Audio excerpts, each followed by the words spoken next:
ഇനി നമുക്ക് healthy and സിമ്പിളായിട്ടുള്ളൊരു ഓട്സ് പാസ്ത ഉണ്ടാക്കാം. ഇതിന് നമുക്ക് ആവശ്യമായത് ഓയിൽ, ഇഞ്ചി വെളുത്തുള്ളി പേസ്റ്റ്, പച്ചമുളക്. ആദ്യം ഓയിലിലേക്ക് നമ്മൾ ഇഞ്ചി വെളുത്തുള്ളി പേസ്റ്റ്, പച്ചമുളക് ഇവ ഇട്ടിട്ട് നന്നായിട്ട് വഴറ്റുക.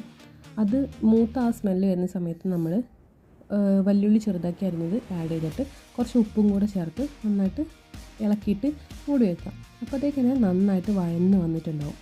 ഇനി ഇതിലേക്ക് നമുക്ക് ആവശ്യമായിട്ടുള്ള പൊടികൾ ചേർത്ത് കൊടുക്കാം. മുളക് പൊടി, മഞ്ഞൾപ്പൊടി, മല്ലിപ്പൊടി, ഗരം മസാല ഇവ ചേർത്ത് നന്നായിട്ട് യോജിപ്പിക്കാം. ഈ പൊടികൾ മൂത്ത ശേഷം നമുക്ക് തക്കാളി ആഡ് ചെയ്യാം. ഞാൻ ഈ പാസ്തയിൽ ആഡ് ചെയ്യാൻ വേണ്ടിയിട്ട് കുറച്ച് ചിക്കൻ വേവിച്ച് മാറ്റി വെച്ചിട്ടുണ്ടായിരുന്നു. ചിക്കൻ ഓപ്ഷണലാണ്, നമുക്ക് ആവശ്യമുണ്ടെങ്കിൽ ചേർക്കാം, അല്ലെങ്കിൽ സ്കിപ്പ് ചെയ്യാം. അത് കഴിഞ്ഞിട്ട് തക്കാളി നന്നായിട്ട് വഴന്ന് വന്നിട്ടുണ്ടാവും. വഴന്ന് വന്ന തക്കാളിയിലേക്ക് നമ്മൾ ഈ ചിക്കൻ ചേർത്ത് കൊടുക്കാം. എന്നിട്ട് നന്നായിട്ട് മിക്സ് ചെയ്തിട്ട് അടച്ചു വെക്കാം. ആ ചിക്കനിലേക്ക് ഇതിൻ്റെ സത്തും കാര്യങ്ങളൊക്കെ ഒന്ന് ഇറങ്ങി സെറ്റ് ആവാൻ വേണ്ടിയിട്ടാണ്. പാസ്ത ഇതേപോലെ തന്നെ നമ്മൾ നേരത്തെ വേവിച്ച് വെക്കണം. വേവിക്കുന്ന സമയത്ത് അതിൽ കുറച്ച് ഓയിലും ഉപ്പും ആഡ് ചെയ്യണം.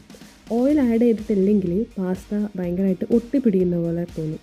ഇതിൽ ഈ ഗ്രേവി കാണുന്നത് എന്താ വെച്ചിട്ടുണ്ടെങ്കിൽ ഈ ചിക്കൻ വേവിച്ച വെള്ളം ഉണ്ടല്ലോ, അത് കുറച്ച് ഞാൻ ഇതിലേക്ക് ആഡ് ചെയ്തതായിരുന്നു. കാരണം ഒന്ന് ഗ്രേവി കുറച്ച് ലൂസായിട്ട് അങ്ങനെ വന്ന സമയത്ത് പാസ്തയിൽ മിക്സ് ചെയ്യാൻ ഈസി ആയിരിക്കും. അങ്ങനെ നമ്മുടെ പാസ്ത ഇവിടെ റെഡി ആയിട്ടുണ്ട്. ഇതിലേക്ക് കുറച്ച് മല്ലിയില വിതറിയിട്ട് നമുക്ക് കഴിക്കാം.